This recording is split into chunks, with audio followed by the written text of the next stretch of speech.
The love after marriage ഭാഗം 41. Hello. 2 ring ആയപ്പോൾ തന്നെ അപ്പുറത്ത് ഫോൺ അറ്റൻഡ് ചെയ്തിരുന്നു. കണ്ണന് ചിരി വന്നു. കാത്തിരിക്കുകയായിരുന്നു എന്ന് തോന്നുന്നു പെണ്ണ്.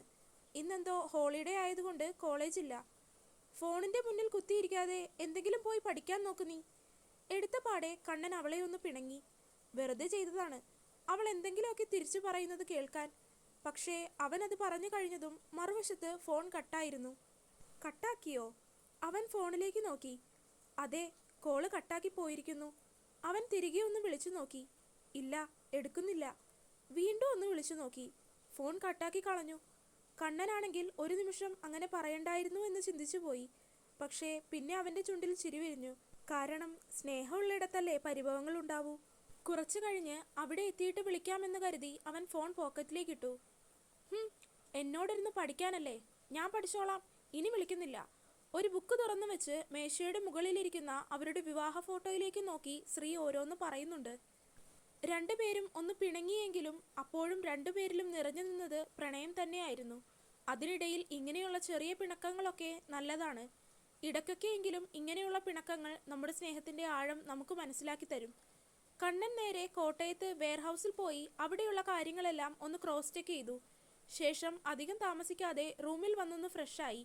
പിന്നെ എവിടെയും പോകാനില്ലാത്തത് കൊണ്ട് അവൻ റൂമിൽ തന്നെ അന്നത്തെ ദിവസം ചിലവഴിച്ചു. പിറ്റേ ദിവസം തന്നെ അവൻ അവിടെ നിന്ന് തിരിച്ചിരുന്നു. ഇനിയും സമയം പാഴാക്കാനില്ല എന്ന ബോധ്യം അവനുണ്ടായിരുന്നു. അവന്റെ ലക്ഷ്യത്തിലേക്കുള്ള യാത്ര ഗിരിപുരം. കോട്ടയത്ത് നിന്ന് തിരികെയുള്ള കണ്ണന്റെ യാത്ര ഗിരിപുരത്തേക്കായിരുന്നു. അവിടെ പോയി ആദ്യം എന്ത് ചെയ്യണം, എവിടെ നിന്ന് തുടങ്ങണം എന്നുള്ള വ്യക്തമായ പ്ലാനൊന്നും കണ്ണന്റെ കയ്യിൽ ഉണ്ടായിരുന്നില്ല. എങ്കിലും തന്റെ അടുത്ത ചുവട് വെക്കേണ്ടത് അങ്ങോട്ടേക്കാണെന്ന് അവൻ ഉറപ്പായിരുന്നു. ഗിരിപുരം എന്ന് എഴുതിയിരിക്കുന്ന സ്ഥലത്തിന്റെ നെയിം ബോർഡ് കണ്ടപ്പോൾ അവൻ അവിടെ ഒന്ന് നിർത്തി. അതെങ്ങനെയുള്ള സ്ഥലമാണെന്നൊന്നും കണ്ണന് വലിയ ധാരണയില്ലായിരുന്നു. ഒരു സാധാരണ നാട്ടിൻപുറം പോലെയുള്ള സ്ഥലമാണ്. എങ്ങനെ പോയാലും 1-2 ദിവസത്തേക്കെങ്കിലും ഇവിടെ താമസിക്കേണ്ടതായി വരും. മാത്രമല്ല കണ്ണന്റെ വീട്ടിൽ നിന്നും ഏകദേശം 1 മണിക്കൂർ മാത്രം യാത്രയാണ് ഗിരിപുരത്തേക്കുള്ളത്. അതുകൊണ്ട് തന്നെ താൻ എന്ത് കാര്യം ചെയ്താലും അത് എളുപ്പത്തിൽ വീട്ടിലുള്ളവർക്ക്, അല്ലെങ്കിൽ ചിലപ്പോൾ മനുവിനോ കിച്ചുവിനോ അച്ചുവിനോ കണ്ടുപിടിക്കാനാവും. അവരോട് കോട്ടയത്തേക്ക് പോകുന്നു എന്ന് പറഞ്ഞു വന്നിരിക്കുന്നത് കൊണ്ട് തന്നെ താൻ എടുക്കുന്ന ഓരോ തീരുമാനങ്ങളും വളരെ ശ്രദ്ധയോടെ വേണമെന്ന് കണ്ണന് നല്ല ധാരണയുണ്ടായിരുന്നു. ഒരു സാധാരണ നാട്ടിൻ പ്രദേശമായതുകൊണ്ട് തന്നെ താമസിക്കാനുള്ള ഒരു വീട് അന്വേഷിക്കുവാൻ കണ്ണൻ വളരെ പാടുപെട്ടിരുന്നു. ഒടുക്കം ഒരു ചെറിയ വീട് ഒപ്പിച്ച് അവിടെ കൂടി. യാത്ര കഴിഞ്ഞു വരുന്നത് കൊണ്ട് തന്നെ ക്ഷീണമുണ്ടായിരുന്നു. ബാഗിന്റെ ഏറ്റവും അടിയിലായി വെച്ചിരുന്ന കവർ അവൻ പുറത്തെടുത്തു. അതിൽ നിന്നും ശ്രീയുടെയും ശ്രീദേവിന്റെയും കല്യാണ ആൽബം പുറത്തെടുത്തു. ആൽബത്തിന്റെ പുറത്തുള്ള കവർ ചെയ്തത് തുറക്കുമ്പോൾ തന്നെ അതിൽ അവരുടെ കല്യാണത്തിന്റെ ക്ഷണക്കത്തുണ്ടായിരുന്നു. അവൻ അതിലെ പേരുകളിലൂടെ ഒന്ന് കണ്ണോടിച്ചു.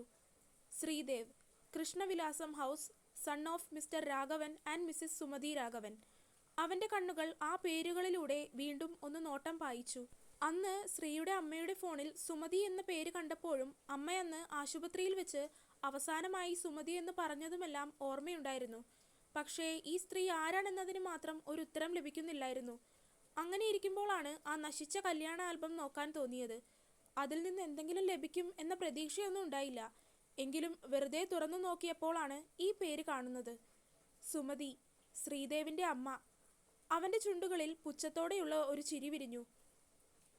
അവരാണ് തന്റെ ലക്ഷ്യം, അവരിലൂടെ അവനും. അന്വേഷിച്ചറിഞ്ഞിടത്തോളം ശ്രീദേവ് ഒരു അമ്മ മകനാണ്. അമ്മയാണ് അവന് വേദം. അച്ഛൻ വെറുതെയാണ്, എവിടെയോ ഒരു സെക്യൂരിറ്റി ആയി ജോലി ചെയ്യുന്നു. ബാംഗ്ലൂർ അത്യാവശ്യം നല്ലൊരു കമ്പനിയിൽ ജോലി ഉണ്ടായിരുന്നതാണവന്. അവിടെ നിന്നും കമ്പനി മുതലാളിയുടെ കൂടെ ഉണ്ടായ പെണ്ണിനെയും അടിച്ചുകൊണ്ട് പോന്നു കളഞ്ഞു. പിന്നീട് നല്ല കമ്പനിയിലൊന്നും ജോലി കിട്ടിയില്ല. അതുകൊണ്ട് ഇവിടെ അടുത്ത് തന്നെ അല്പം മാറിയുള്ള ഏതോ ഒരു കമ്പനിയിൽ ഇപ്പോൾ ജോലി ചെയ്യുന്നു. പിന്നെ സുമതി, അവരെക്കുറിച്ച് ആർക്കും അത്ര നല്ല അഭിപ്രായമൊന്നുമില്ല. കെട്ടിയവനെയും മകനെയും അടക്കി വാഴുന്നത് അവരാണ്. ഒരു മകളുള്ളത് വിവാഹം കഴിഞ്ഞു പോയി. അത് വല്ലപ്പോഴും മാത്രമാണ് വീട്ടിലേക്ക് വരാറുള്ളത്. ഇത്രയും കാര്യങ്ങൾക്കാണ് ക്ലാരിറ്റി ഉള്ളത്. ബാക്കിയെല്ലാം അറിയണം. ശ്രീയുടെ യഥാർത്ഥ അമ്മയും അച്ഛനും ആരാണെന്നതിന് ഇനി ഉത്തരം പറയാനാവുന്നത് ഒരുപക്ഷെ അവർക്ക് മാത്രമാവും. അങ്ങനെ ഒരു പ്രതീക്ഷ കൂടെ കണ്ണന്റെ ഉള്ളിലുണ്ടായിരുന്നു. ശ്രീ ആണെങ്കിൽ ഇപ്പോഴും പിണക്കത്തിലാണ്. കണ്ണൻ ഇടയ്ക്ക് അവളെ വിളിച്ചുകൊണ്ടിരിക്കും. ചിലപ്പോൾ ഫോൺ എടുക്കില്ല. ഇടയ്ക്ക് ഫോൺ എടുത്തിട്ട് പഠിക്കുകയാണെന്ന് പറഞ്ഞ് കട്ട് ചെയ്ത് കളയും. ഒന്ന് ഫ്രഷ് ആയതിനു ശേഷം കണ്ണൻ അവളെ ഒന്ന് വീഡിയോ കോൾ ചെയ്ത് നോക്കി. നോ രക്ഷ എന്ന് കണ്ടതും അവൻ ദേവൂട്ടിയെ വിളിച്ചു. അവൾ ഫോൺ എടുത്തു. അവളുടെ കൂടെ സംസാരിച്ചു കഴിഞ്ഞ് അമ്മയുടെ കൂടെ കുറച്ചു നേരം സംസാരിച്ചു. ശ്രീയെ ചോദിക്കണമെന്നുണ്ട്, പക്ഷേ എന്തോ ഒരു മടി പോലെ. അമ്മ, പാർവതി എവിടെ? ഇവിടെ ചുറ്റിപ്പറ്റിയൊക്കെ നിൽക്കുന്നുണ്ട്, പക്ഷേ ഇങ്ങോട്ട് വന്ന് ക്യാമറയിൽ നോക്കാൻ മടിയായിട്ട് നിൽക്കുവാണ്. മോള് നിന്നോടെന്തോ വഴക്കാണെന്നൊക്കെ പറയുന്നല്ലോ.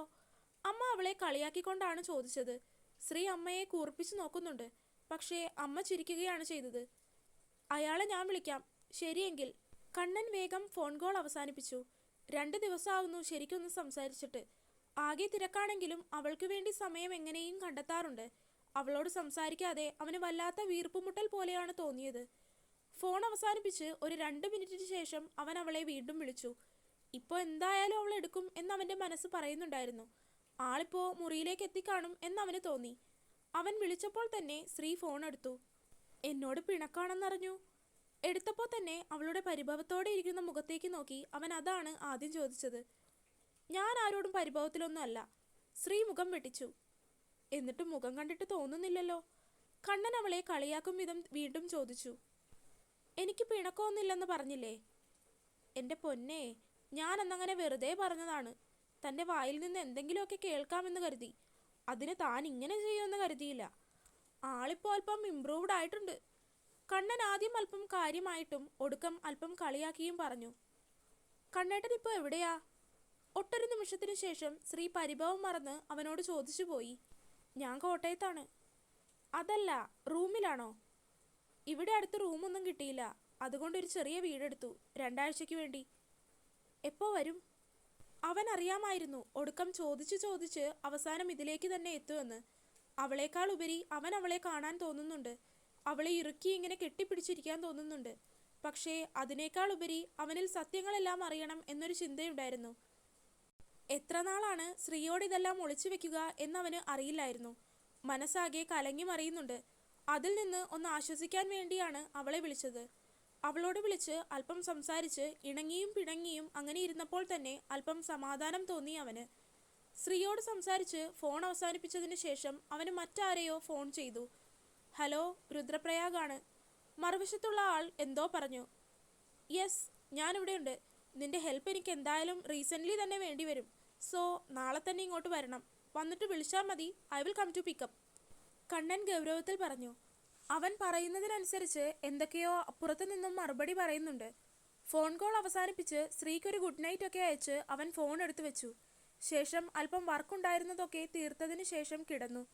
പിറ്റേ ദിവസം തൃശൂർ റെയിൽവേ സ്റ്റേഷനിൽ ആരെയോ കാത്തുന്നതുപോലെ കണ്ണനിരുന്നു. അടുത്തേക്ക് നടന്നു വരുന്നവനെ കണ്ടതും കണ്ണൻ്റെ ചുണ്ടിൽ പുഞ്ചിരി വിരിഞ്ഞു.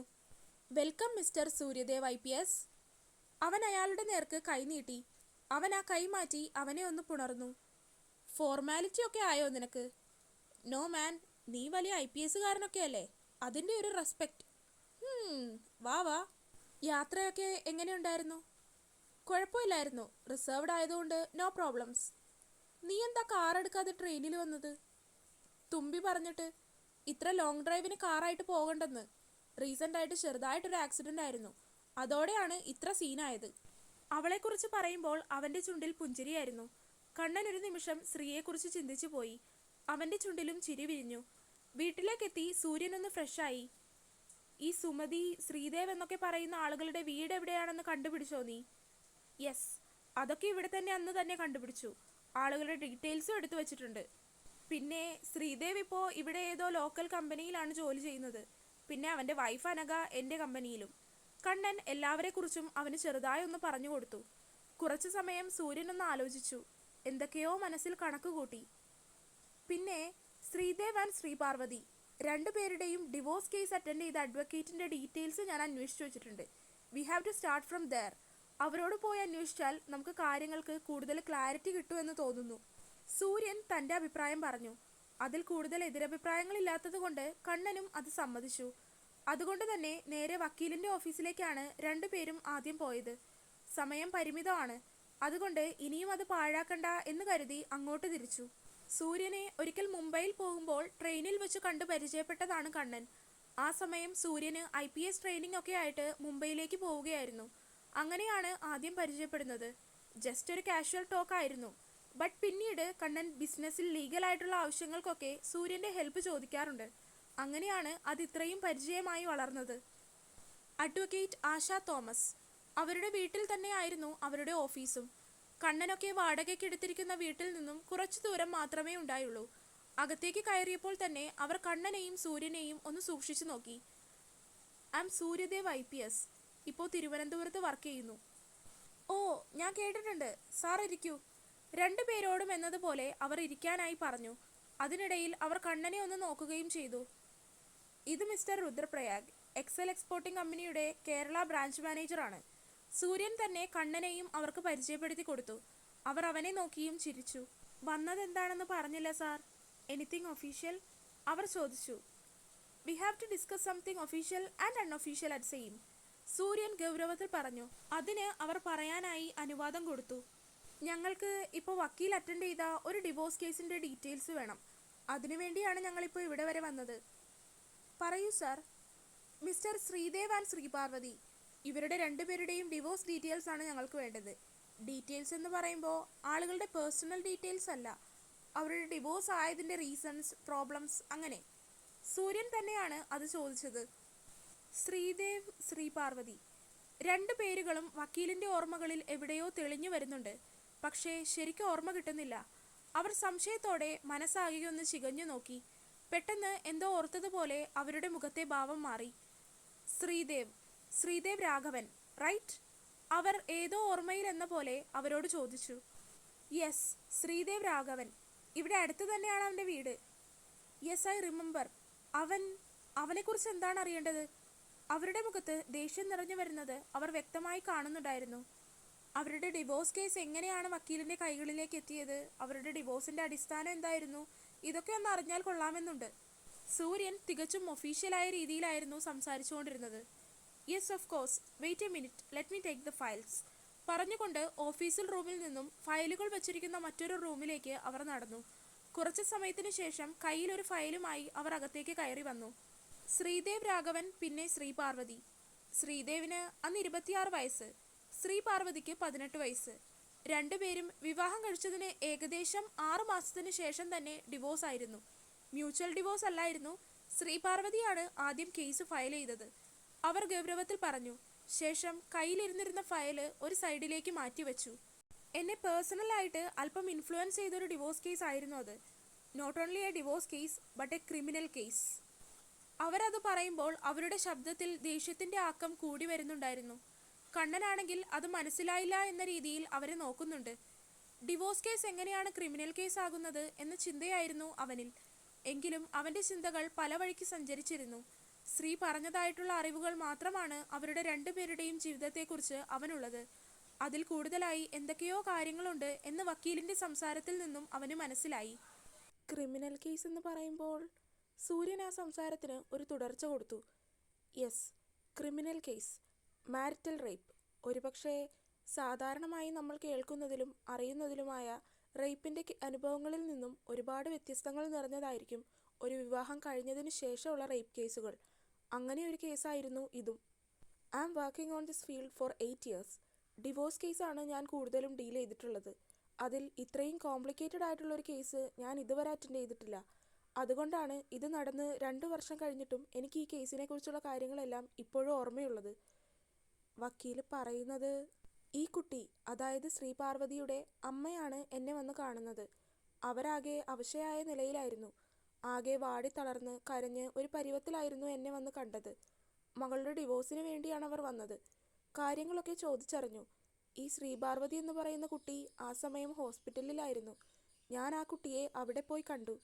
ആ സമയത്ത് ആ കുട്ടിക്ക് സംസാരിക്കാനുള്ള ഒരു ആവത് പോലും ഇല്ലായിരുന്നു. ഞാൻ ആ കുട്ടിയുടെ ഡോക്ടറിനെ പോയി കണ്ടു. അവരന്ന് പറഞ്ഞതൊക്കെ ഇപ്പോഴും എനിക്ക് ഓർമ്മയുണ്ട്. അവരുടെ ഓർമ്മകൾ അന്ന് ശ്രീയെ കൺസൾട്ട് ചെയ്തിരുന്ന ഡോക്ടറിനെ കാണാനായി പോയതിലേക്ക് ഓർമ്മ വന്നു. ഡോക്ടർ, ശ്രീപാർവതി ഇപ്പോൾ എങ്ങനെയാണ്? ബെറ്ററായി വരുന്നു. കണ്ടീഷൻ കുറച്ച് മോശമായിരുന്നു. ഫിസിക്കലി ഇപ്പോൾ ഓക്കെയാണ്. എങ്കിലും മെൻ്റലി ആ കുട്ടി വല്ലാതെ തകർന്നു പോയിട്ടുണ്ട്. അത് ശരിയാകാൻ സമയമെടുക്കും. അല്ല, വക്കീലെന്താ ഇത് ചോദിക്കാൻ? ആ കുട്ടിയുടെ അമ്മ വന്ന് എന്നെ കണ്ടിരുന്നു. ഡിവോഴ്സ് കേസ് ഫയൽ ചെയ്യാനായിരുന്നു. അതാണ് ഞാൻ വന്ന് അന്വേഷിച്ചത്. ഡിവോഴ്സ് കേസല്ല, ശരിക്കും പറഞ്ഞാൽ വല്ല ക്രിമിനൽ കേസാണ് അവൻ്റെയൊക്കെ പേരിൽ കൊടുക്കേണ്ടത്. ആ കുട്ടിയെ അത്രമാത്രം അവൻ ഉപദ്രവിച്ചിട്ടുണ്ട്. ഇവിടെ കൊണ്ടുവരുമ്പോൾ അതിൻ്റെ നെറ്റിയിലൊരു മുറിവുണ്ടായിരുന്നു. കൂടാതെ ദേഹത്ത് പല സ്ഥലങ്ങളിലും. മാത്രമല്ല, ചെക്ക് ചെയ്തപ്പോൾ ആ കുട്ടി സെക്ഷുവലി വല്ലാതെ ഹറാസ് ചെയ്യപ്പെട്ടിട്ടുണ്ട്. Marital rape. ഡോക്ടർക്കപ്പോൾ കേസ് ഫയൽ ചെയ്യാമായിരുന്നില്ലേ? ഞാൻ പറഞ്ഞതാണ്, പക്ഷേ അവർ കേൾക്കണ്ടേ? കേസ് ഫയൽ ചെയ്യണ്ട എന്നാണ് ആ കുട്ടിയുടെ അമ്മ പറയുന്നത്. അവർക്കിനി ഇതിൻ്റെ പേരിൽ കോടതി കയറി ഇറങ്ങാനൊന്നും വയ്യെന്നാണ് പറയുന്നത്. എങ്കിലും ഞാൻ എൻ്റെ പരമാവധി പറഞ്ഞു നോക്കി കേസ് ഫയൽ ചെയ്യാൻ വേണ്ടിയിട്ട്. ഇത് കേസ് ഫയൽ ചെയ്യുക തന്നെ വേണം. അതിന് വേണ്ടതെന്താണെന്ന് എനിക്കറിയാം, വക്കീൽ ഉറപ്പോടെ പറഞ്ഞു. തുടരും. അപ്പോൾ വീഡിയോ കണ്ടവരെല്ലാവരും വീഡിയോ ലൈക്ക് ചെയ്യാനും ചാനൽ സബ്സ്ക്രൈബ് ചെയ്യാനും അഭിപ്രായങ്ങൾ കമൻ്റായിട്ട് അറിയിക്കാനും മറക്കല്ലേ. അടുത്ത പാർട്ടായിട്ട് നാളെ വരാം. ബൈ.